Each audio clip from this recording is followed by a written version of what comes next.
ನಮಸ್ಕಾರ ವೀಕ್ಷಕರೇ. ಆಡಳಿತ ಪಕ್ಷದ ಆ ನಡೆಯ ಮರ್ಮ ಏನು, ಪ್ರತಿಪಕ್ಷ ಕೊಟ್ಟ ಕೌಂಟರ್ನ ಅರ್ಥ ಏನು, ಪವರ್ ಕಾರಿಡಾರ್ನಲ್ಲಿ ನಿಜವಾಗಿಯೂ ನಡೆದಿದ್ದೇನು, ಪ್ರಮುಖ ವಿದ್ಯಮಾನಗಳ ಸಮಗ್ರ ವಿಶ್ಲೇಷಣೆ ರಾಜಕೀಯ ಎಳೆಯಾಗಿ. ನಾನು ಶ್ರೀಲಕ್ಷ್ಮಿ ಅಭಿಜಿತ್.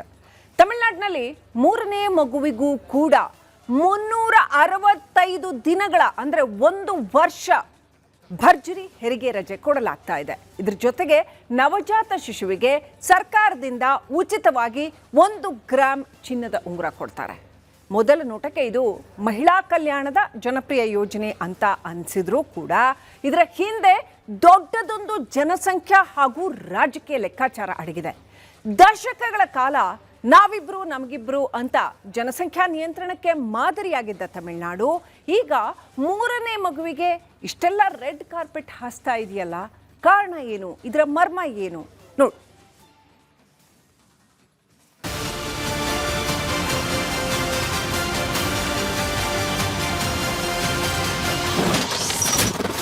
ತಮಿಳುನಾಡು ಸಿಎಂ ವಿಜಯ್ ಮಹತ್ವದ ಘೋಷಣೆ. 3ನೇ ಮಗು ಹೊಂದೋ ಸರ್ಕಾರಿ ಮಹಿಳಾ ನೌಕರರಿಗೆ ಗಿಫ್ಟ್. ಮಾತೃತ್ವ ರಜೆ 12 ವಾರದಿಂದ 1 ವರ್ಷಕ್ಕೆ ಏರಿಕೆ. ಸಂಚಲನ ಸೃಷ್ಟಿಸಿದ್ದೇಕೆ ಗೊತ್ತೇ ವಿಜಯ್ ಈ ನಡೆ. ದಳಪತಿ ವಿಜಯ್ ತಮಿಳುನಾಡು ಸಿಎಂ ಪಟ್ಟ ಅಲಂಕರಿಸಿದಾಗಿನಿಂದ ಸಾಕಷ್ಟು ಸುದ್ದಿ ಸದ್ದು ಮಾಡ್ತಾ ಇರೋ ಯುವ ನಾಯಕ. ರಾಜಕೀಯ ಅಖಾಡಕ್ಕಿಳಿದ 2 ವರ್ಷಕ್ಕೆ ನೇರ ಸಿಎಂ ಪಟ್ಟವನ್ನೇ ಅಲಂಕರಿಸಿದ ದಾಖಲೆ ಬರೆದ ಯುವ ರಾಜಕಾರಣಿ. ಇನ್ನು ವಿಜಯ್ ಗೆದ್ದಿರೋದು ತಮಿಳುನಾಡಲ್ಲಿ. ಇನ್ನು ತಮಿಳುನಾಡು ರಾಜಕಾರಣದಲ್ಲಿ ಫ್ರೀವೇಸ್ ಗಿಫ್ಟ್ಗಳ ಭರಾಟೆ ಜೋರು. ಅದೇ ಸಮೀಕರಣವನ್ನ ತಮಿಳು ಜನತೆ ಮುಂದಿಟ್ಟೆ ವಿಜಯ್ ಕೂಡ ಗೆದ್ದು ಬೀಗಿದ್ದು ಸಿಎಂ ಆಗಿ ಇತಿಹಾಸ ಸೃಷ್ಟಿ ಮಾಡಿತ್ತು.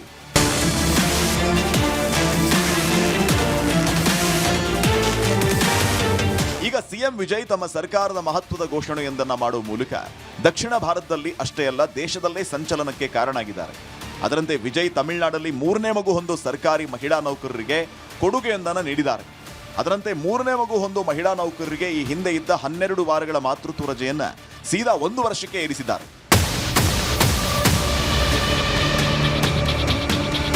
ಈ ಮೂಲಕ 3ನೇ ಮಗುವಿನ ಹೆರಿಗೆ ರಜೆಯನ್ನ 12 ವಾರಗಳಿಂದ 365 ದಿನಗಳವರೆಗೆ ವಿಸ್ತರಿಸುವ ಮೂಲಕ ಮಹತ್ವದ ಹೆಜ್ಜೆಯನ್ನ ಇಟ್ಟಿದ್ದಾರೆ. ಇನ್ನು ಮಹಿಳಾ ನೌಕರರಿಗೆ ಈ ಅವಧಿಯಲ್ಲಿ ವೇತನ ಸಹಿತ 1 ವರ್ಷದ ರಜೆ ಸಿಗಲಿಕ್ಕಿದೆ. ಅಂದಹಾಗೆ ಇಲ್ಲಿವರೆಗೂ ತಮಿಳುನಾಡಲ್ಲಿ ಮಹಿಳಾ ನೌಕರರ ಮೊದಲ 2 ಮಕ್ಕಳಿಗೆ 1 ವರ್ಷದ ಮಾತೃತ್ವ ರಜೆಯನ್ನ ವೇತನ ಸಹಿತ ನೀಡಲಾಗ್ತಾ ಇತ್ತು. ಆದರೆ ಈಗ ಅದನ್ನು 3ನೇ ಮಗುವಿಗೂ ವಿಸ್ತರಿಸುವ ಮೂಲಕ ವಿಜಯ್ ಮಹತ್ವದ ಆದೇಶವನ್ನ ಮಾಡಿದ್ದಾರೆ.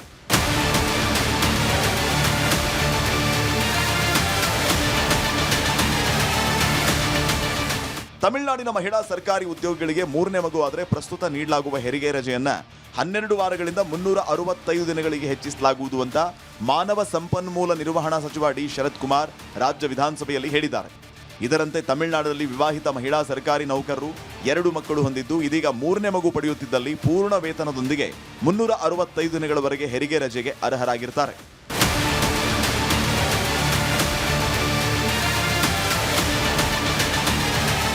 ಇನ್ನು ಇಲ್ಲಿ ವಿಜಯ್ ಸರ್ಕಾರ ಹೀಗೆ ಮಾಡಿದ್ ಯಾಕೆ?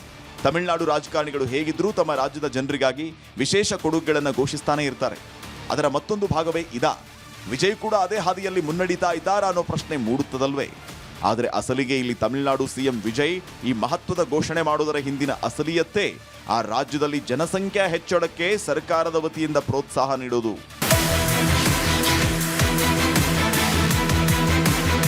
ಅಂದಹಾಗೆ ಸದ್ಯ ಭಾರತ ಜನಸಂಖ್ಯೆ ವಿಚಾರದಲ್ಲಿ ಜಗತ್ತಿನಲ್ಲಿ ನಂಬರ್ 1.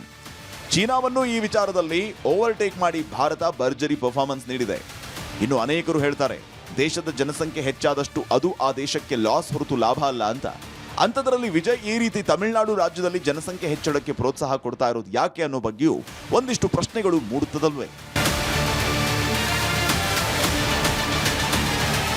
ಅದಕ್ಕೂ ಉತ್ತರವನ್ನ ಹೇಳ್ತಾ ಹೋಗ್ತೀವಿ ನೋಡಿ. ಸದ್ಯ ಕೇಂದ್ರದ ಮೋದಿ ಸರ್ಕಾರ ಪ್ರಸ್ತಾಪಿಸುತ್ತಿರುವ ಕ್ಷೇತ್ರ ಪುನರ್ವಿಂಗಡನಾ ಮಸೂದೆಯನ್ನ ಆಂಧ್ರಪ್ರದೇಶ ಹೊರತುಪಡಿಸಿ ದಕ್ಷಿಣದ ಇತರ ರಾಜ್ಯಗಳು ತೀವ್ರವಾಗಿ ವಿರೋಧಿಸ್ತಾ ಇವೆ. ಜನಸಂಖ್ಯೆಯ ಆಧಾರದ ಮೇಲೆ ಪುನರ್ವಿಂಗಡಣೆ ನಡೆಸಿದರೆ ಕುಟುಂಬ ಯೋಜನೆ ಮತ್ತು ಅಭಿವೃದ್ಧಿಯಲ್ಲಿ ಮುಂದಿರುವ ದಕ್ಷಿಣ ರಾಜ್ಯಗಳಿಗೆ ಅನ್ಯಾಯ ಆಗುತ್ತೆ ಅಂತ ದಕ್ಷಿಣದ ನಾಯಕರು ತಮ್ಮ ಅಸಮಾಧಾನವನ್ನು ಹೊರಹಾಕ್ತಿದ್ದಾರೆ.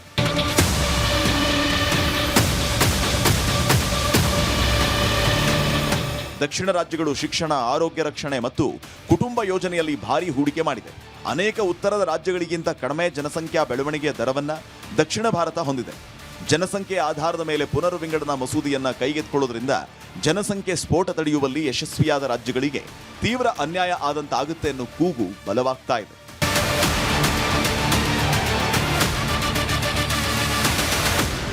ಇತ ವಿಜಯ್ ಸರ್ಕಾರ ಕೂಡ ಕ್ಷೇತ್ರ ಮರುವಿಂಗಡಣೆಯನ್ನ ವಿರೋಧಿಸ್ತಾ ಇದೆ. ತಮಿಳುನಾಡು ವಿಧಾನಸಭೆ ಕಳೆದ ವಾರ ಕ್ಷೇತ್ರಗಳ ಪುನರ್ವಿಂಗಡಣೆಯ ವಿರುದ್ಧ ನಿರ್ಣಯವನ್ನ ಅಂಗೀಕರಿಸಿತು. ಇದಕ್ಕೆ ವಿಪಕ್ಷ ಡಿಎಂಕೆ ಕೂಡ ಬೆಂಬಲ ನೀಡಿದೆ. ಇನ್ನು ತಮಿಳುನಾಡು ವಿಧಾನಸಭೆ ಪ್ರಸ್ತಾವಿತ ಕ್ಷೇತ್ರಗಳ ಪುನರ್ವಿಂಗಡಣೆಯನ್ನು ವಿರೋಧಿಸುವ ಜೊತೆಗೆ ಲೋಕಸಭೆಯಲ್ಲಿ ಅಸ್ತಿತ್ವದಲ್ಲಿರುವ 543 ಸ್ಥಾನಗಳನ್ನು ಶಾಶ್ವತವಾಗಿ ಕಾಯ್ದುಕೊಳ್ಳುವಂತೆ ಕೇಂದ್ರವನ್ನ ಒತ್ತಾಯಿಸುವ ನಿರ್ಣಯವನ್ನ ಅಂಗೀಕರಿಸಿದೆ. ಇಂದಿರಾ ಗಾಂಧಿ ಕಾಲದ ಕುಟುಂಬ ಯೋಜನೆ ಎಫೆಕ್ಟ್. ದಕ್ಷಿಣದ ರಾಜ್ಯಗಳಲ್ಲಿ ಜನಸಂಖ್ಯೆ ಭಾರಿ ಇಳಿಮುಖ. ಉತ್ತರದ ರಾಜ್ಯಗಳಲ್ಲಿ ಜನಸಂಖ್ಯೆ ನಿಯಂತ್ರಣಕ್ಕಿಲ್ಲ ಬ್ರೇಕ್. ಕ್ಷೇತ್ರ ಮರುವಿಂಗಡಣೆ ಆದರೆ ದಕ್ಷಿಣದ ರಾಜ್ಯಗಳಿಗೆ ಅನ್ಯಾಯ ಆಗುತ್ತೆ, ಉತ್ತರ ರಾಜ್ಯಗಳಿಗೆ ಲಾಭ ಆಗುತ್ತೆ. ಅಸಲಿಗೆ ಈ ತರ್ಕ ಹುಟ್ಕೊಂಡಿದ್ದು ಹೇಗೆ? ಈ ಬಗ್ಗೆ ಅರಿಯೋಕೆ ಬರೋಬ್ಬರಿ 50 ವರ್ಷಗಳ ಹಿಂದಿನ ಆ ಯೋಜನೆ ಬಗ್ಗೆ ಅರಿಯಲೇಬೇಕು. ಹೌದು, ಅದು 1976ರ ಸಮಯ. ಇಂದಿರಾ ಗಾಂಧಿ ದೇಶದ ಪ್ರಧಾನಿಯಾಗಿದ್ದ ವೇಳೆ ದೇಶದಲ್ಲಿ ಜನಸಂಖ್ಯಾ ನಿಯಂತ್ರಣಕ್ಕೆ ಪರಿಣಾಮಕಾರಿ ಕ್ರಮಗಳನ್ನು ಕೈಗೊಳ್ಳಲಾಯಿತು.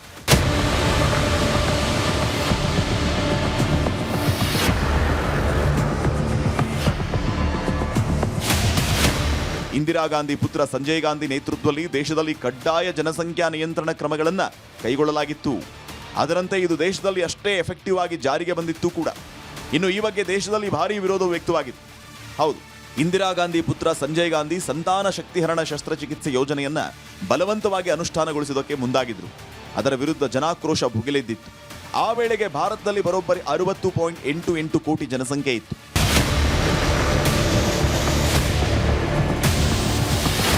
ಆದರೆ ಇದೇ ವೇಳೆ ಇಂದಿರಾ ಗಾಂಧಿ ಸರ್ಕಾರ ಜನಸಂಖ್ಯೆ ನಿಯಂತ್ರಣ ಹೆಸರಲ್ಲಿ ಮುಖ್ಯವಾಗಿ ಬಡವರು, ನಿರ್ಗತಿಕರು ಹಾಗೂ ಕಡಿಮೆ ವಯಸ್ಸಿನವರನ್ನ ಅವರ ಇಚ್ಛೆಗೆ ವಿರುದ್ಧವಾಗಿ ಸಂತಾನಹರಣ ಶಸ್ತ್ರಚಿಕಿತ್ಸೆಗೆ ಒಳಪಡಿಸಲಾಗಿದೆ ಅನ್ನೋ ಗಂಭೀರ ಆರೋಪಗಳು ಕೇಳಿಬಂದಿತು. ಇದಿಷ್ಟೇ ಅಲ್ಲದೆ ಈ ಯೋಜನೆಯ ಭಾಗವಾಗಿ ದೇಶದ ಅನೇಕ ರಾಜ್ಯಗಳಲ್ಲಿ ನಿರ್ದಿಷ್ಟ ಸಂಖ್ಯೆಗಿಂತ ಹೆಚ್ಚು ಮಕ್ಕಳಿದ್ದರೆ ಸರ್ಕಾರಿ ಸೌಲಭ್ಯಗಳು, ಉದ್ಯೋಗ ಅಥವಾ ಬಡ್ತಿ ಸಿಗದಂತಹ ಕಠಿಣ ನಿಯಮಗಳನ್ನು ತರಲಾಯಿತು. ಇದೆಲ್ಲವೂ ಮುಂದಿನ ದಿನಗಳಲ್ಲಿ ಇಂದಿರಾ ಗಾಂಧಿ ಆಡಳಿತಕ್ಕೆ ದೊಡ್ಡ ಸರ್ಜರಿಯನ್ನೇ ಮಾಡಿ ಮುಗಿಸಿತು.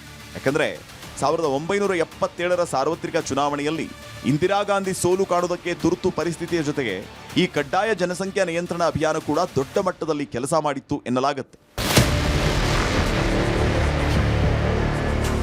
ಇನ್ನು 1976ರಲ್ಲಿ ಕುಟುಂಬ ಯೋಜನೆ ಅಭಿಯಾನದ ವೇಳೆ ಹೆಚ್ಚು ಸಮತೋಲಿತವಾಗಿ ರೂಪಿಸುವುದಕ್ಕೆ ಅದನ್ನು 25 ವರ್ಷಗಳ ಕಾಲ ಮುಂದೂಡುವುದಕ್ಕೆ ನಿರ್ಧರಿಸಲಾಯಿತು.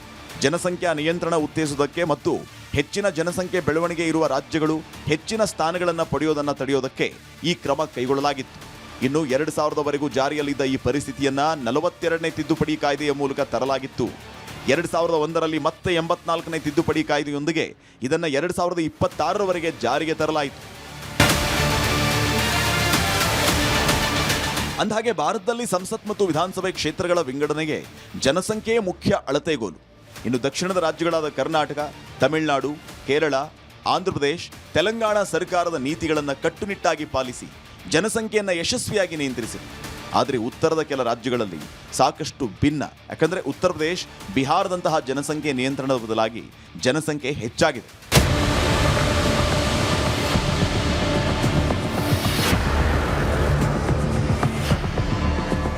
ಒಂದು ವೇಳೆ ಸದ್ಯದ ಜನಸಂಖ್ಯೆಯನ್ನು ಆಧಾರವಾಗಿಟ್ಕೊಂಡು ಕ್ಷೇತ್ರಗಳ ಮರುವಿಂಗಡಣೆ ನಡೆಸಿದರೆ ದಕ್ಷಿಣದ ರಾಜ್ಯಗಳ ಲೋಕಸಭೆ ಕ್ಷೇತ್ರಗಳ ಸಂಖ್ಯೆ ಕುಸಿಯಲಿದೆ ಹಾಗೂ ಉತ್ತರದ ರಾಜ್ಯಗಳಲ್ಲಿ ಗಣನೀಯವಾಗಿ ಹೆಚ್ಚಲಿದೆ. ಇದೇ ಕಾರಣ ನೀಡಿ ದಕ್ಷಿಣದ ರಾಜ್ಯಗಳ ನಾಯಕರು ಜನಸಂಖ್ಯೆ ನಿಯಂತ್ರಣವನ್ನು ದಕ್ಷಿಣ ಭಾರತದ ರಾಜ್ಯಗಳು ಉತ್ತಮವಾಗಿ ಮಾಡಿದ್ದು, ಉತ್ತರ ಭಾರತದ ರಾಜ್ಯಗಳು ಮಾಡಿಲ್ಲ. ಸಹಜವಾಗಿ ಅವರಿಗೆ ಅನುಕೂಲ ಹಾಗೂ ದಕ್ಷಿಣ ಭಾರತದ ರಾಜ್ಯಗಳಿಗೆ ಅನಾನುಕೂಲ ಆಗಲಿದೆ ಅಂತ ಅಲವತ್ತು ಕೊಡ್ತಿದ್ದಾರೆ.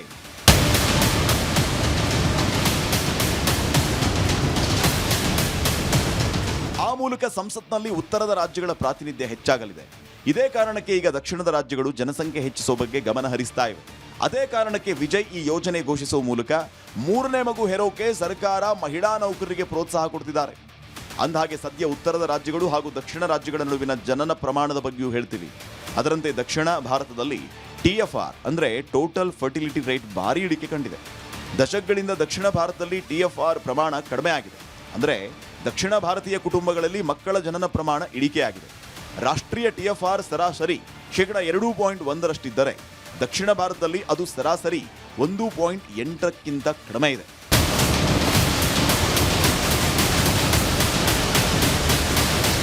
ಕಾರಣಕ್ಕೆ ಅಂದರೆ ಫಲವತ್ತತೆಯ ಪ್ರಮಾಣ ಹೆಚ್ಚಿಸುವ ಸಲುವಾಗಿ ಈ ಕ್ರಮವನ್ನು ಕೈಗೊಳ್ಳಲಾಗಿದೆ. ಇನ್ನು ಕೇವಲ ತಮಿಳುನಾಡು ಅಷ್ಟೇ ಈ ವಿಚಾರದಲ್ಲಿ ಇಂತಹ ಮಹತ್ವದ ಘೋಷಣೆ ಮಾಡಿಲ್ಲ. ಬದಲಾಗಿ ಅತ್ತ ಆಂಧ್ರ ಕೂಡ ಇದೇ ರೀತಿಯ ಮಹತ್ವದ ಘೋಷಣೆ ಮಾಡಿತ್ತು. ಆಂಧ್ರಪ್ರದೇಶದಲ್ಲಿ ಮುಖ್ಯಮಂತ್ರಿ ಚಂದ್ರಬಾಬು ನಾಯ್ಡು ಜನಸಂಖ್ಯೆ ಪ್ರಮಾಣ ಹೆಚ್ಚು ಮಾಡೋದಕ್ಕೆ ಯೋಜನೆಯೊಂದನ್ನು ಘೋಷಣೆ ಮಾಡಿದರು. 3ನೇ ಮಗು ಹುಟ್ಟಿದರೆ 30,000 ರೂಪಾಯಿ ಮತ್ತು 4ನೇ ಮಗು ಹುಟ್ಟಿದರೆ 40,000 ರೂಪಾಯಿ ಪ್ರೋತ್ಸಾಹಧನ ನೀಡುವುದಾಗಿ ಘೋಷಣೆ ಮಾಡಿದ್ದಾರೆ.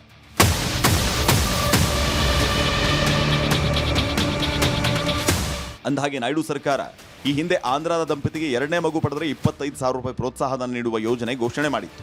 ಮಾರ್ಚಲ್ಲಿ ಈ ಯೋಜನೆಯನ್ನು ಅನುಷ್ಠಾನಗೊಳಿಸಲಾಗಿತ್ತು ಕೂಡ. ಆದರೆ ಜನನ ಪ್ರಮಾಣದಲ್ಲಿ ಕುಸಿತ ಕಂಡು ಬಂದ ಹಿನ್ನೆಲೆ 3 ಮತ್ತು 4ನೇ ಮಗು ಹೊಂದಿದ ಕುಟುಂಬಗಳಿಗೆ ಪ್ರೋತ್ಸಾಹಧನ ವಿಸ್ತರಿಸುವುದಕ್ಕೆ ಸರ್ಕಾರ ನಿರ್ಧಾರ ಮಾಡಿತ್ತು. ಇನ್ನು ಆಂಧ್ರದಲ್ಲಿ ಒಟ್ಟು ಫಲವತ್ತತೆ ದರ 1.5% ಇಳಿದಿದೆ. ಇದು ಜನಸಂಖ್ಯೆ ಸ್ಥಿರವಾಗಿರುವುದಕ್ಕೆ ಬೇಕಾದ 2.1%ಗಿಂತ ಕಡಿಮೆಯಾಗಿದೆ.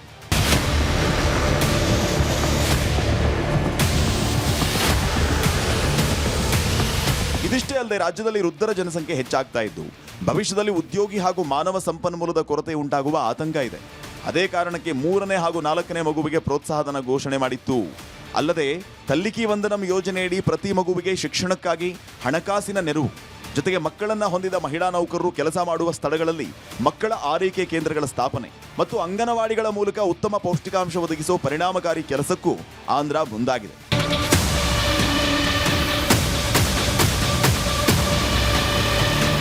ಈಗ ಅದೇ ನಡೆಯನ್ನ ಇತ್ತ ತಮಿಳುನಾಡು ಸಿಎಂ ವಿಜಯ್ ಕೂಡ ಇಟ್ಟಿರೋದು ದಕ್ಷಿಣ ರಾಜ್ಯಗಳಲ್ಲಿ ಸಾಕಷ್ಟು ಸಂಚಲನಕ್ಕೆ ಕಾರಣ ಆಗಿದೆ. ಇನ್ನು ಹುಟ್ಟೋ ಮಗುವಿಗೆ ಹಾಗೂ ಹೆತ್ತವರಿಗೆ ಈ ರೀತಿಯ ಪ್ರೋತ್ಸಾಹಧನ ಹಾಗೂ 1 ವರ್ಷದ ಮಾತೃತ್ವ ರಜೆ ನೀಡುವ ಮೂಲಕ ಭಾವನಾತ್ಮಕವಾಗಿಯೂ ಜನರನ್ನ ಸೆಳೆಯೋಕೆ ಪಕ್ಷಗಳು ಮುಂದಾಗಿದೆ ಅಂದ್ರೂ ತಪ್ಪಾಗೋದಿಲ್ಲ. ಭಾವನಾತ್ಮಕ ಅಸ್ತ್ರ ಕೇವಲ 365 ದಿನಗಳ ಹೆರಿಗೆ ರಜೆ ನೀಡುವುದಷ್ಟೇ ಅಲ್ಲ, ಹುಟ್ಟಿದ ಮಗುವಿಗೆ 1 ಗ್ರಾಂ ಚಿನ್ನದ ಉಂಗುರ ಕೊಡೋದು ಕೂಡ.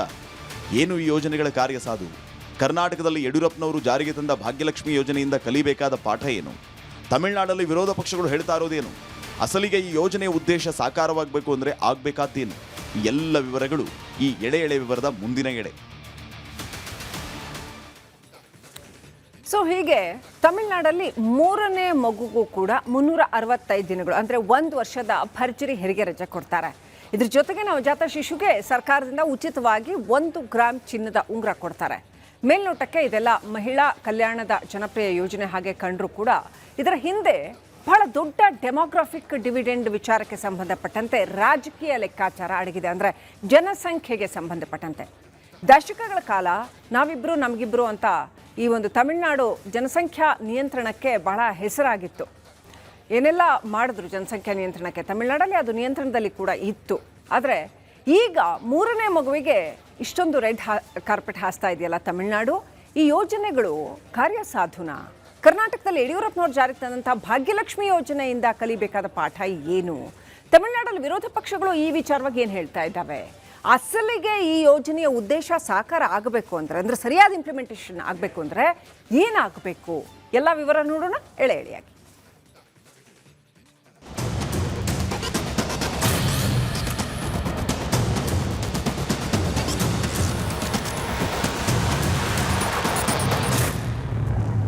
ತಮಿಳುನಾಡು ಸರ್ಕಾರ ಮಹಿಳಾ ಸರ್ಕಾರಿ ನೌಕರರಿಗೆ ನೀಡ್ತಾ ಇದ್ದ ಹೆರಿಗೆ ರಜೆಯ ನಿಯಮದಲ್ಲೀಗ ಬಿಗ್ ಚೇಂಜ್ ಮಾಡಿದೆ. ಇಲ್ಲಿವರೆಗೂ ಮೊದಲ 2 ಮಕ್ಕಳಿಗೆ ಮಾತ್ರ ಸಿಗ್ತಾ ಇದ್ದ 365 ದಿನಗಳು, ಅಂದರೆ ಸಂಪೂರ್ಣ 1 ವರ್ಷದ ವೇತನ ಸಹಿತ ಹೆರಿಗೆ ರಜೆಯನ್ನ ಈಗ 3ನೇ ಮಗುವಿಗೂ ವಿಸ್ತರಿಸಲಾಗಿದೆ. ಹಿಂದೆ 3ನೇ ಮಗುವಿಗೆ ಗರಿಷ್ಠ 12 ವಾರಗಳ ರಜೆ ಮಾತ್ರ ಸಿಗ್ತಾ ಇತ್ತು.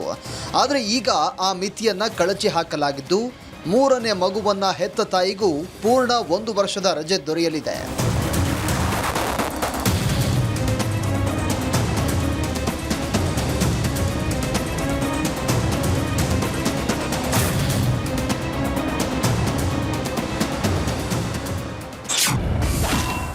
ಎರಡು ಮಗು ನೀತಿಗೆ ಎಂಡ್ ಕಾರ್ಡ್. 3ನೇ ಮಗುವಿಗೆ 1 ವರ್ಷ ಹೆರಿಗೆ ರಜೆ.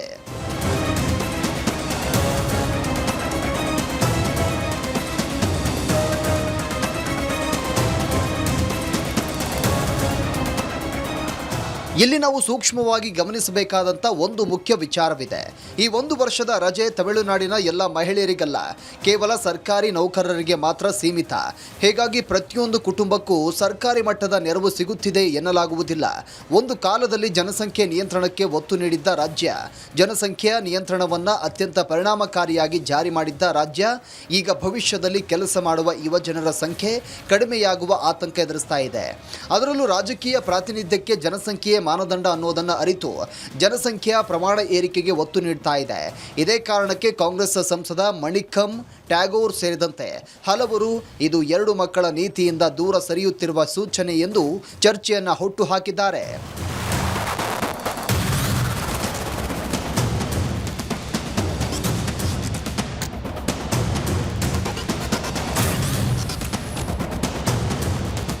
ಈ ಹೆರಿಗೆ ರಜೆಯ ಜೊತೆಗೆ ವಿಜಯ್ ನೇತೃತ್ವದ ಟಿವಿಕೆ ಸರ್ಕಾರದ ಮತ್ತೊಂದು ಹೈಲೈಟ್ ಯೋಜನೆ ತಾಯಿ ಮಾಮನ್ ತಂಗ ಮೊತಿರಂ, ಅಂದರೆ ಸೋದರ ಮಾವ ಮಗುವಿಗೆ ಚಿನ್ನದ ಉಂಗುರ ಕೊಡುವ ತಮಿಳು ಸಂಪ್ರದಾಯದ ಮಾದರಿಯಲ್ಲಿ ಸರ್ಕಾರವೇ ಸರ್ಕಾರಿ ಆಸ್ಪತ್ರೆಯಲ್ಲಿ ಹುಟ್ಟುವ ಪ್ರತಿಯೊಂದು ಮಗುವಿಗೆ 1 ಗ್ರಾಂ ತೂಕದ 22 ಕ್ಯಾರೆಟ್ ಚಿನ್ನದ ಉಂಗುರವನ್ನು ಉಡುಗೊರೆಯಾಗಿ ನೀಡುತ್ತಿದೆ.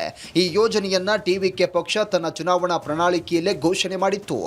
ಈಗ ಆ ಯೋಜನೆ ಅನುಷ್ಠಾನವಾಗಿದೆ. ಈ ಯೋಜನೆಯ ವಿವರ ಹೀಗಿದೆ.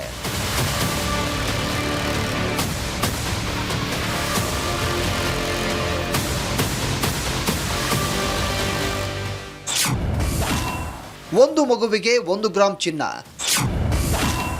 ವರ್ಷಕ್ಕೆ 755.83 ಕೋಟಿ ವೆಚ್ಚ.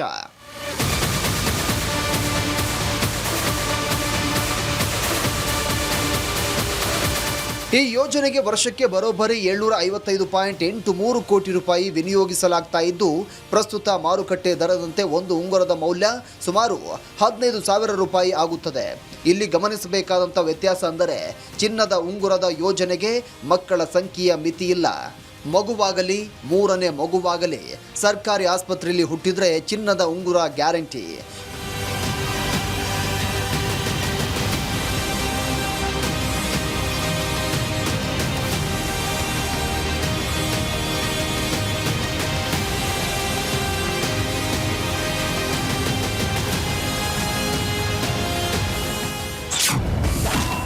ಹುಟ್ಟಿದಾಗ ಚಿನ್ನದ ಉಂಗುರ, ಬೆಳೆದಾಗ ಹೊಣೆ ಯಾರದ್ದು?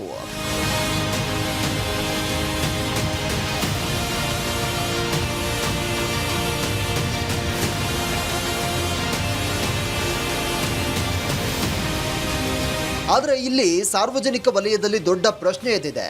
ಹುಟ್ಟಿದಾಗ 1 ಗ್ರಾಂ ಚಿನ್ನ ಕೊಟ್ಟರೆ ಅಥವಾ ತಾಯಿಗೆ 1 ವರ್ಷ ರಜೆ ಕೊಟ್ಟರೆ 3ನೇ ಮಗುವನ್ನ ಸಾಕಿ ಬೆಳೆಸುವ ಜವಾಬ್ದಾರಿ ತೀರುತ್ತದೆಯೇ? 3ನೇ ಮಗುವಿನ ಹೆರಿಗೆಗೆ 1 ವರ್ಷ ರಜೆ ಸಿಕ್ಕಷ್ಟಕ್ಕೆ ಮುಗಿಯುತ್ತೆ. 3 ಮಕ್ಕಳಿಗೂ ಸಮನಾಗಿ ಎಲ್ಲ ಸಾಮಾಜಿಕ ಸಮಾನತೆ, ಗುಣಮಟ್ಟದ ಶಿಕ್ಷಣ, ಗುಣಮಟ್ಟದ ಜೀವನ ಕೊಡುವ ಜವಾಬ್ದಾರಿ ನಿಭಾಯಿಸುವುದು ಅಷ್ಟು ಸುಲಭವೇ? ಆ ಹೊಣೆಗಾರಿಕೆ ನಿಭಾಯಿಸಲು ಸರ್ಕಾರ ಯಾವ ನೆರವು ನೀಡುತ್ತೆ ಅನ್ನೋದು ಸ್ವಾಭಾವಿಕ ಚರ್ಚೆ.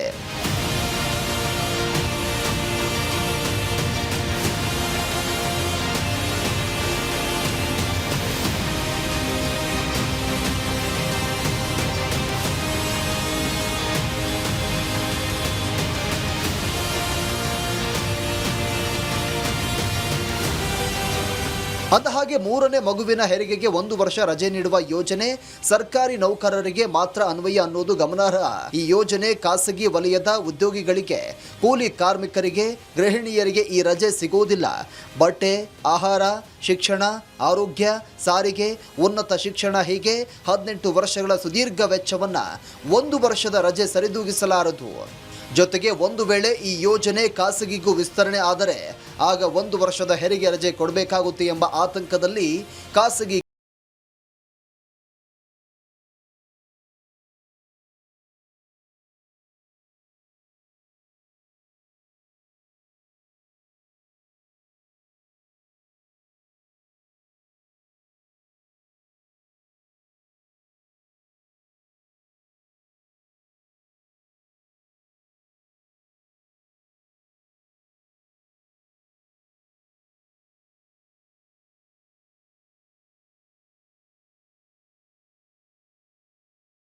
ಎದುರಾಗಿವೆ. ರಾಜಕೀಯವಾಗಿ ಡಿಎಂಕೆ ನಾಯಕ ಉದಯನಿಧಿ ಸ್ಟಾಲಿನ್ ಚುನಾವಣೆಯಲ್ಲಿ ಎಲ್ಲರಿಗೂ ಚಿನ್ನ ಅಂತ ಹೇಳಿ ಈಗ ಸರ್ಕಾರಿ ಆಸ್ಪತ್ರೆಗೆ ಮಾತ್ರ ಸೀಮಿತಗೊಳಿಸಿದ್ದಾರೆ ಅಂತ ಟೀಕಿಸಿದ್ದಾರೆ. ಇತ್ತ ಕಾಂಗ್ರೆಸ್ ನಾಯಕ ಕಾರ್ತಿ ಚಿದಂಬರಂ ದೊಡ್ಡ ಕುಟುಂಬಗಳನ್ನು ಪ್ರೋತ್ಸಾಹಿಸುವ ನೀತಿಯನ್ನು ವಿರೋಧಿಸಿದ್ದಾರೆ. ನಾಳೆ ಸರ್ಕಾರ ಬದಲಾದರೆ ಈ ಯೋಜನೆ ಮುಂದುವರಿಯುತ್ತದೆಯೇ ಎನ್ನುವ ಅನಿಶ್ಚಿತತೆ ಜನರಲ್ಲಿದೆ. ಕಾರ್ತಿ ಚಿದಂಬರಂ ಅವರ ಈ ಮಾತು ಕರ್ನಾಟಕದಲ್ಲಿ ಜಾರಿಯಾಗಿದ್ದ ಇಂಥದ್ದೇ ಒಂದು ಯೋಜನೆ ಮೊಟಕುಗೊಂಡ ನಿದರ್ಶನ ನೆನಪಿಸಿದೆ. ಅದ್ಯಾವುದು ಅಂದರೆ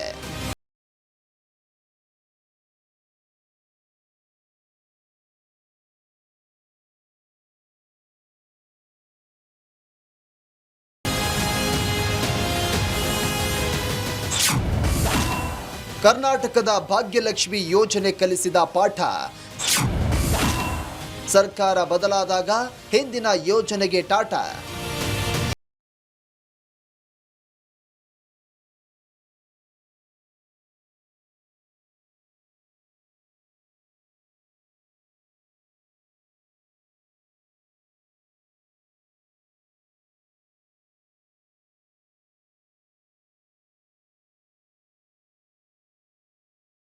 ಎರಡು 2006ರಲ್ಲಿ ಎಚ್.ಡಿ. ಕುಮಾರಸ್ವಾಮಿ ಮುಖ್ಯಮಂತ್ರಿಯಾಗಿ ಹಾಗೂ ಬಿ.ಎಸ್. ಯಡಿಯೂರಪ್ಪನವರು ಉಪಮುಖ್ಯಮಂತ್ರಿಯಾಗಿ ರಚಿಸಿದ ಮೈತ್ರಿ ಸರ್ಕಾರ ಭಾಗ್ಯಲಕ್ಷ್ಮಿ ಯೋಜನೆ ಜಾರಿಗೆ ತಂದಿತ್ತು.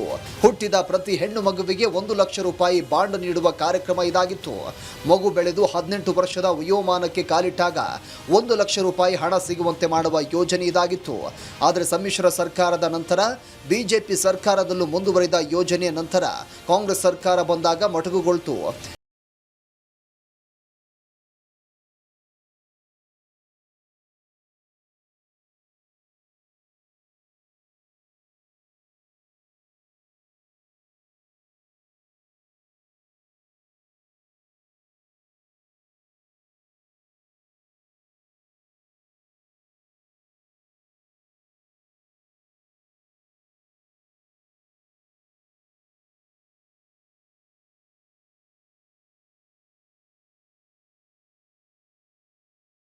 ಉಂಗುರ ಕೊಡುವುದು ಯೋಜನೆ ಆಗಬಹುದು.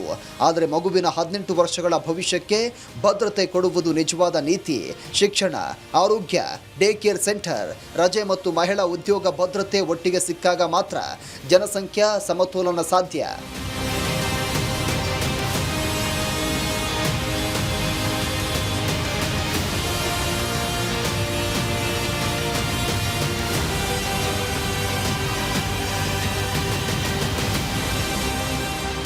ಮೂರನೇ ಮಗುವಿನ ಜನನದ ವೇಳೆ 365 ದಿನಗಳ ಹೆರಿಗೆ ರಜೆ ನೀಡುವುದು, 1 ಗ್ರಾಂ ಚಿನ್ನ ಕೊಡುವುದು ಸುಲಭದ ಕೆಲಸ.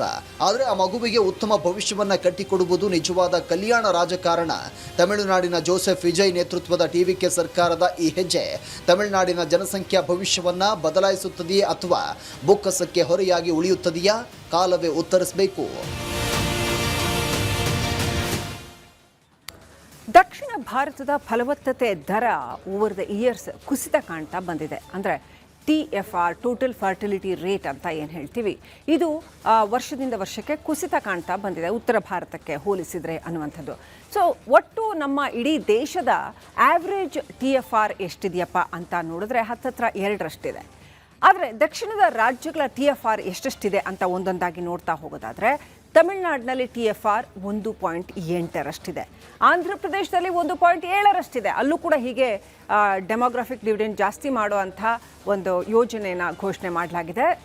3ನೇ ಮಗುವಿಗೆ 4ನೇ ಮಗುವಿಗೆ ಹೆಚ್ಚುವರಿಯಾಗಿ ಸರ್ಕಾರ ಅನುದಾನಗಳನ್ನು ಕೊಡುವಂಥದ್ದು. ಇನ್ನು ತೆಲಂಗಾಣದಲ್ಲಿ 1.7ರಷ್ಟು TFR ಇದೆ. ನಿಮಗೆ ಕುತೂಹಲ ಇರ್ಬೋದು, ಹಾಗಾದರೆ ಕರ್ನಾಟಕದಲ್ಲಿ ಎಷ್ಟಿರಬಹುದು ಅಂತ. ಟೋಟಲ್ ಫರ್ಟಿಲಿಟಿ ರೇಟ್ ಕರ್ನಾಟಕದಲ್ಲಿ ಕೂಡ 1.7ರಷ್ಟಿದೆ. ಕೇರಳದಲ್ಲಿ 1.8ರಷ್ಟಿದೆ. ಇನ್ನು ಭಾರತದ ಈಗಾಗಲೇ ಹೇಳಿದ ಹಾಗೆ ರಾಷ್ಟ್ರೀಯ ಸರಾಸರಿ ಇದೆಯಲ್ಲ, ಅದು 2ರಷ್ಟಿದೆ, 2.0 TFR. ಆದರೆ ದಕ್ಷಿಣದ ರಾಜ್ಯಗಳಲ್ಲಿ ಉತ್ತರದ ರಾಜ್ಯಗಳಿಗೆ ಹೋಲಿಸಿದರೆ TFR ಫರ್ಟಿಲಿಟಿ ರೇಟ್ ಅಂದರೆ ಮಕ್ಕಳನ್ನು ಹೆರುವ ಅಥವಾ ಫಲವತ್ತತೆಯ ಪ್ರಮಾಣ ಕಡಿಮೆ ಇದೆ ಅಂತ. ಸೊ ಮುಂದಿನ 3 ದಶಕಗಳಲ್ಲಿ ಹಾಗಾದರೆ ಇದು ಹೀಗೆ ಸಾಗಿದ್ರೆ, TFR ಹೀಗೆ ಸಾಗಿದ್ರೆ ಏನಾಗುತ್ತೆ? ದಕ್ಷಿಣದ ರಾಜ್ಯಗಳಲ್ಲಿ ವೃದ್ಧರ ಜನಸಂಖ್ಯೆ ಏರಿಕೆ ಆಗುತ್ತೆ ಅಂತ ಹೇಳಲಾಗ್ತಾ ಇದೆ.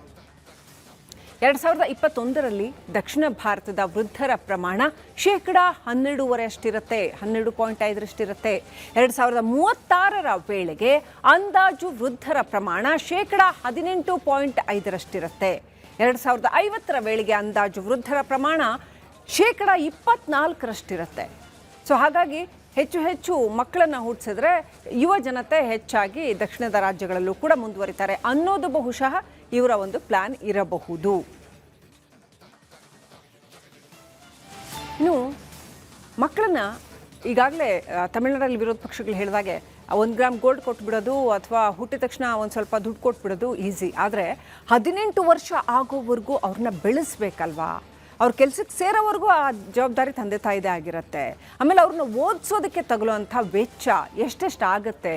ತಮಿಳ್ನಾಡಿನಲ್ಲಿ ಒಂದು ಮಗುವನ್ನು ಬೆಳೆಸೋದಕ್ಕೆ ಎಷ್ಟು ವೆಚ್ಚ ಆಗುತ್ತೆ ಗೊತ್ತಾ? ಸರಾಸರಿ ಒಂದು ಆ್ಯಾವ್ರೇಜ್ 18 ವರ್ಷ ಆಗೋವರೆಗೆ ಬೆಳೆಸೋದಕ್ಕೆ ಕನಿಷ್ಠ 30 ಲಕ್ಷ ಬೇಕಾಗುತ್ತೆ. ಅಂದರೆ 30 ಲಕ್ಷ ರೆಡಿ ಇಟ್ಕೊಂಡು ಯಾರೂ ಮಕ್ಕಳನ್ನ ಹೇರಲ್ಲ. ಆದರೆ ಖರ್ಚು ಮಾಡ್ತಾ ಮಾಡ್ತಾ ಮಾಡ್ತಾ ಮಾಡ್ತಾ ಆ ಸರಾಸರಿ ಖರ್ಚು ಅಷ್ಟಾಗುತ್ತೆ ಅಂತ. ಮಗುವಿಗೆ ಉತ್ತಮ ಗುಣಮಟ್ಟದ ಬದುಕಿಗೆ 45 ಲಕ್ಷ, ಸ್ವಲ್ಪ ಒಳ್ಳೆ ಬದುಕು ಕೊಡ್ತೀವಪ್ಪ ಅಂತಂದರೆ 18 ವರ್ಷ ಆಗೋವರೆಗೂ 45 ಲಕ್ಷ ಖರ್ಚು ಮಾಡಬೇಕಾಗತ್ತೆ. ದುಡ್ದಿದ್ದೆಲ್ಲ ಅದಕ್ಕೆ ಹೋಗುತ್ತೆ. ಗ್ರಾಮೀಣರಲ್ಲಿ ಒಂದು ಮಗುವನ್ನು ಬೆಳೆಸೋದಕ್ಕೆ ಕನಿಷ್ಠ 15 ಲಕ್ಷ ಖರ್ಚಾಗುತ್ತೆ.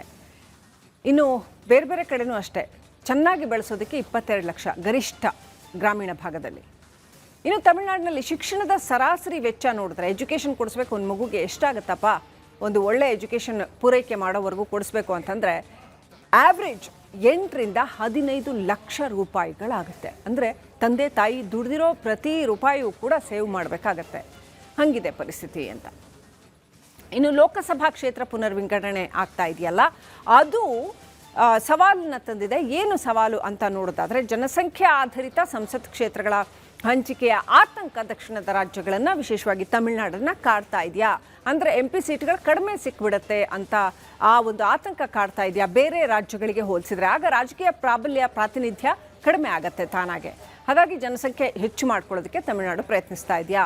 ಜನಸಂಖ್ಯೆಯನ್ನು ನಿಯಂತ್ರಿಸಿದ ದಕ್ಷಿಣ ರಾಜ್ಯಗಳ ಸೀಟು ಕಡಿಮೆಯಾಗೋ ಭೀತಿ ಎಲ್ಲ ದಕ್ಷಿಣ ರಾಜ್ಯಗಳಿಗೂ ಕೂಡ ಇದೆ. ಯಾಕಂದರೆ ಡೆಮೋಗ್ರಫಿಕ್ ಡಿವಿಡೆಂಡು ಉತ್ತರದಲ್ಲಿ ಜಾಸ್ತಿ ಇದೆ, ತಮಿಳುನಾಡಲ್ಲಿ ಕಡಿಮೆ ಇದೆ. ಪ್ರಸ್ತುತ ತಮಿಳುನಾಡಿನ ಲೋಕಸಭಾ ಸೀಟುಗಳ ಸಂಖ್ಯೆ 39. ಜನಸಂಖ್ಯೆಯ ಆಧಾರದಲ್ಲಿ ಏನಾದರೂ ಕ್ಷೇತ್ರಗಳ ಪುನರ್ವಿಂಗಡಣೆ ಆದರೆ ತಮಿಳುನಾಡಿಗೆ ಕಡಿಮೆ ಸ್ಥಾನಗಳು ಸಿಗುತ್ತೆ ಬೇರೆ ರಾಜ್ಯಗಳಿಗೆ ಹೋಲಿಸಿದ್ರೆ, ಉತ್ತರದ ರಾಜ್ಯಗಳಿಗೆ ಹೋಲಿಸಿದ್ರೆ. 31ಕ್ಕೆ ಕುಸಿಯುವಂಥ ಒಂದು ಅಂದಾಜಿದೆ. ಇನ್ನು ಉತ್ತರ ಪ್ರದೇಶದ ಸೀಟುಗಳು ಪ್ರಸ್ತುತ 80 ಇದ್ದಾವೆ, 143ಕ್ಕೆ ಏರಿಕೆ ಆಗೋ ಸಾಧ್ಯತೆ ಇದೆ. ಸಿಕ್ಕಾಪಟ್ಟೆ ಜನಸಂಖ್ಯೆ ಇದೆ ಉತ್ತರ ಪ್ರದೇಶದಲ್ಲಿ. ಹಾಗಾಗಿ